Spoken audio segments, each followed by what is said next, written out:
तो मैंने धुरंधर part 2 the revenge देख ली है। अगर आपने अभी तक मूवी नहीं देखी तो प्लीज़ पहले जाकर मूवी देखें, क्योंकि इस वीडियो में स्पॉयलर्स होंगे। सबसे पहले मैं बात करना चाहूँगा इस मूवी के प्रोपोगेंडा को लेकर। जो भी लोग इंटरनेट पे इस मूवी को प्रोपोगेंडा बोल रहे हैं, मैं उनसे कहना चाहूँगा कि अगर कल के दिन आप कोई भी मूवी या शॉर्ट फिल्म बनाओगे तो उसमें आप क्या दिखाओगे? उसमें चाहते या ना चाहते हुए भी आपके बायसेस आएंगे ही। ऐसी कोई मूवी नहीं बनी जिसमें डायरेक्टर अपनी आइडियोलॉजी ना दिखाए, चाहे वो ड्रामा मूवी हो सकती है, कॉमेडी मूवी हो सकती है, एक्शन मूवी हो सकती है, कुछ भी हो सकता है। वो हर मूवी जो भी बनती है वो प्रोपेगेंडा मूवी होती है। अगर कोई भी डायरेक्टर मूवी बना रहा है वो अपनी आइडियोलॉजी उसमें ज़रूर डालता है। ज़रूरी नहीं है कि अगर कोई पॉलिटिकल थ्रिलर मूवी है या कोई क्राइम पे या कोई आर्मी बेस्ड मूवी है उसी में कोई एजेंडा हो। सबसे पहले मैं बात करना चाहूँगा इस मूवी की एक्टिंग परफॉर्मेंस के बारे में, क्योंकि ये पूरा रणवीर सिंह शो है।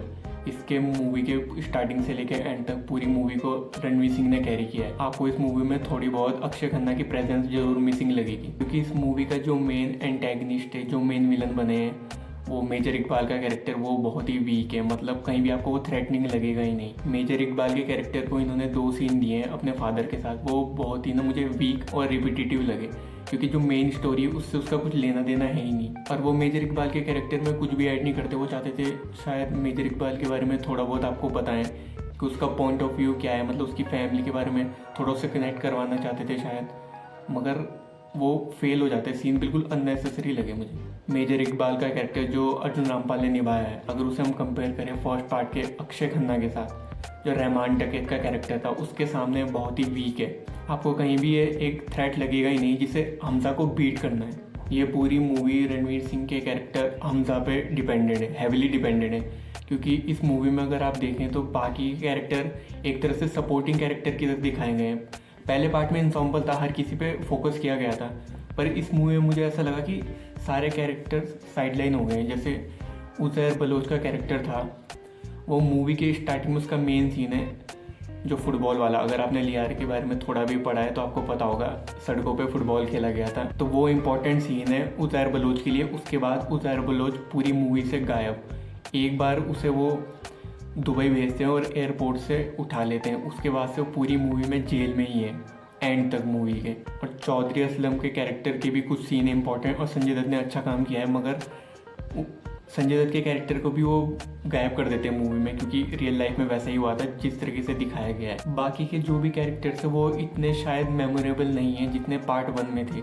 सारा जो स्क्रीन टाइम है उन मेन फोकस है वो रणवीर सिंह के कैरेक्टर हमजा पे, और होना भी चाहिए क्योंकि वो मूवी का मेन कैरेक्टर है। पर जो मेजॉरिटी में जो आइकॉनिक या और फार्मिंग वाले सीन है वो सारे रणवीर सिंह के पास हैं। जो रेंज रणवीर सिंह ने दिखाई है इस मूवी में, सारी मूवी उन पे डिपेंडेंट है हैविली। अगर इस मूवी में मैं अपने फेवरेट सीन्स की बात करूँ तो मेरा फेवरेट सीन मूवी का ओपनिंग है। जो मूवी का फर्स्ट चैप्टर है वो मेरा फेवरेट था पूरी मूवी में। इस लेवल की ब्रूटैलिटी और एक्शन दिखाया गया है उस सीन में, वो पूरी मूवी में कहीं भी मैच नहीं हो पाता। मतलब वो ओपनिंग सीन है जो फर्स्ट चैप्टर, वो बेस्ट था मेरे लिए पूरी मूवी में। जिस लेवल की इमोशनल रेंज दिखाई है रणवीर सिंह ने उस ओपनिंग सीन में, उसमें कई सारे सीन हैं ऐसे, पर जो सीन उसकी सिस्टर के साथ है वो बहुत ही इंटेंस सीन है।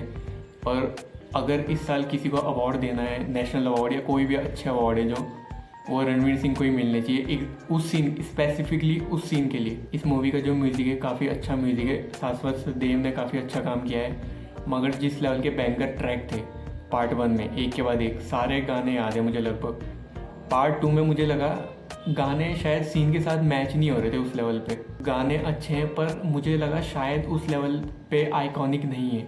मुझे सिर्फ 2 ही गाने याद है, एक वारी जावा और एक मैं और तू, जो दोनों गाने मोन्टाजेस में चलते हैं। एक फर्स्ट हाफ में आता है जब रणवीर सिंह एक तरह से किंग बन जाता है लियारी का, और एक सेकंड हाफ में आता है जब अननोन मैन का चैप्टर है मैं और तू गाना। इस मूवी के जो म्यूज़िक कंपोजर हैं शाश्वत सदेव, उन्होंने काफ़ी सारे लोगों को ओमाजेस दिए हैं। जैसे मैंने नोटिस किया मूवी के स्टार्टिंग में एक गाना या बैकग्राउंड म्यूज़िक आता है, उसमें माइकल जैक्सन का जो बीटेड गाना है उसका मेरे को गिटार का एक सेक्शन सुनाई दिया। अगर आपने नोटिस किया तो आप भी बताना। और एक सीन है जब रणवीर सिंह का कैरेक्टर लेदर जैकेट में चश्मों में बंकर में आता है जहाँ उन्होंने पूरे वेपन्स रखे होते हैं। उस सीन में बैकग्राउंड में टर्मिनेटर का बैकग्राउंड म्यूजिक बजता है, जिसमें आर्नोल्ड की तरह दिख रहा था रणवीर सिंह भी लेदर जैकेट और चश्मे पहन के। कुछ टाइम पहले गुरु रंधावा का भी एक गाना आया था 2-3 महीने पहले, शकीनी करके, उसमें भी माइकल जैक्सन का एक गाना है यू रॉक माई वर्ल्ड करके, उसमें पियानो या गिटार का सेक्शन है, वो उस गाने में थ्रू आउट बजता है, जो गुर रंधावा का गाना है शकीनी करके। अगर आपने नोटिस किया तो बता। मूवी का जो म्यूज़िक है काफ़ी अच्छा है, मगर मूवी मैंने एक ही बार देखी है, मैं डेफिनेटली इसे दोबारा देखने ज़रूर जाऊँगा। मे बी तब मेरे ओपिनियन शायद चेंज हो जाए या मुझे जो म्यूज़िक है वो और अच्छा लगने लगे। मुझे लगा जो मूवी का बेस्ट म्यूज़िक है या जो बेस्ट सॉन्ग्स हैं वो सारे सॉन्ग्स एंड में यूज़ करे हैं क्या शाश्वत सचदेव ने, क्योंकि जो एंड में 2-3 गाने आते हैं एक के बाद एक, वो सारे बैंगर ट्रैक्स हैं जो जमील जमाली के टाइम पे गाने आते हैं। और जैसे एक रेस्पुटीन गाना आता है, एक सीन है उसमें रेस्पुटीन गाना यूज़ हुआ है, और एंड क्रेडिट्स में भी एक गाना आता है, वो हिप हॉप ट्रैक है जिसमें रिबेल का वर्स है, वो भी काफ़ी अच्छा है। और इस मूवी में हनुमान काइंड का रैप यूज़ नहीं किया है क्या, मुझे कहीं भी ऐसा लगा नहीं। मतलब रैप सॉन्ग्स तो हैं मगर मुझे हनुमान काइंड की आवाज़ कहीं पे भी सुनाई नहीं दी, मगर रिबेल के कई सारे सॉन्ग्स में रैप वर्ड्स आपको दिखाई देंगे। रिबेल को सबसे पहले मैंने शायद ईस्ट इंडियन साइफर करके एक गाना आया था उसमें सुना था फर्स्ट टाइम। आई थिंक धुरंधर के बाद तो सभी को पता है मतलब रिबेल सिंगर कौन है। मैंने मूवी देखने के बाद एक चीज़ नोटिस करी, मुझे मूवी के कोई भी चैप्टर्स के नाम याद नहीं है, सिर्फ लास्ट के 1 या 2 चैप्टर्स के नाम याद है क्योंकि वो मूवी का टाइटल है, जैसे धुरंधर द रिवेंज और फाइनल चैप्टर धुरंधर। से पार्ट 1 के चैप्टर थे the price of peace, the bastard king of Lyari. एक पूरा सेंटेंस है लगभग, आप उससे आइडिया लगा सकते हैं कि चैप्टर में क्या होने वाला है। मगर जो धुरंधर 2 है उसके मुझे चैप्टर्स के नाम ही याद नहीं है, सिर्फ मेरे को लास्ट के 2 चैप्टर्स के नाम याद है, द रिवेंज और धुरंधर, और मे बी एक और चैप्टर द अननोन मैन। और इन्होंने आतिफ अहमद का भी एक कैरेक्टर यूज़ किया है, जब मैंने मूवी के स्टार्टिंग में फर्स्ट टाइम उसे देखा मैं समझ गया ये तो सिमिलर लग रहा है। और जब न्यूज़ फुटेज दिखाई तो मुझे लगा कि ये मैंने पहले भी न्यूज़ में देखी है ये फुटेज। आतिफ अहमद की जो फुटेज है उन्होंने काफ़ी सिमिलर रखी है रियल लाइफ से, आपको देख के लगेगा real news footage. Arjun Rampal का जो कैरेक्टर था मेजर इकबाल, मुझे लगा वो पूरी तरह से वेस्ट कर दिया इन्होंने। जिस लेवल का पोटेंशियल था और जिस लेवल का टेरर आप फील करवा सकते थे उस कैरेक्टर से, वो मुझे लगा मिस हो चुका है। अर्जुन रामपाल की जो 2 फादर के साथ सीन थे भी, अगर वो निकाल भी दो ना मुझे कोई फ़र्क नहीं पड़ेगा उस मूवी से। अक्षय खन्ना के कंपैरिजन में तो जो रहमान टैगोर का कैरेक्टर, उसके कंपैरिजन में तो काफ़ी फॉरगेटेबल कैरेक्टर था। और जो मूवी का एंड है वो काफ़ी इमोशनल है और काइंड ऑफ ओपन एंडिंग है, जिससे आप अंदाज़ा लगा सकते हैं कि शायद ये हुआ होगा या ये हो सकता है। पर एंड काफ़ी खूबसूरत तरीके से दिखाया है इन्होंने। और मूवी के एंड में 2 पोस्ट क्रेडिट सीन भी हैं। सेकंड वाला तो इतना इंपॉर्टेंट नहीं है, पर जो फर्स्ट सीन है वो काफ़ी इंपॉर्टेंट है, क्योंकि कुछ लोग थे जो इंटरनेट पे बातें कर रहे थे कि ये सीन कैसे है, ये कैसे हुआ, मतलब ये स्पाई है, इसे इतना भी नहीं पता।